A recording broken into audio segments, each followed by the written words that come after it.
Another objection that you must meet all the time, I'm guessing, is the Brave New World objection. I mean, what if you could spray the whole world with a happiness drug, which made us feel good all the time and never uneasy, never unhappy, but then we would never, according to the savage in Brave New World, we would never appreciate Hamlet, we'd never appreciate Romeo and Juliet. Some people would say that we would lose an enormous amount, while nevertheless suffering would increase by possibly your criteria.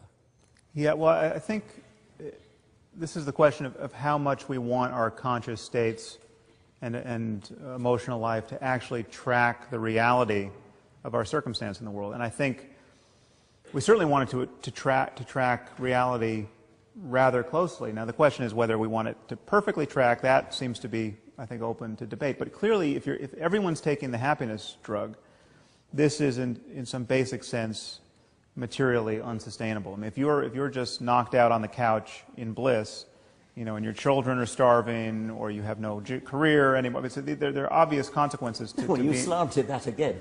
I mean, it wouldn't have to be like that. Well, no. But so the question is, it has to track to some degree. You have, and so then you kind of dial it back from the oblivion of the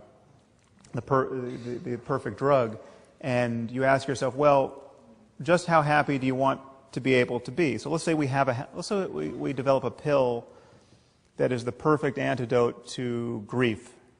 So somebody dies and you are inconsolable. Let's say your child dies.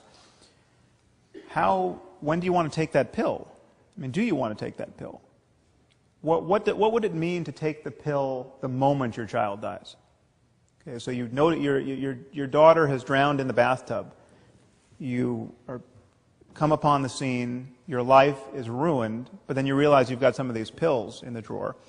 So you pop the pill and you don't care. Now, that in some sense is conceivable that that's possible. I mean, that actually could be coming, that kind of development.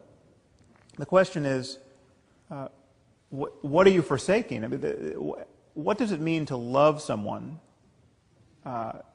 and to be completely inured to their death in the very moment of their death? I mean, so much of what we value in our lives is an actual sensitivity to reality. Now, would you never want to take that pill? I don't know. It's possible that somebody could just not be grieving so terribly after the death of someone close to them that you would want to take a little bit of the pill. I mean, you would want to take an antidepressant, as we do now.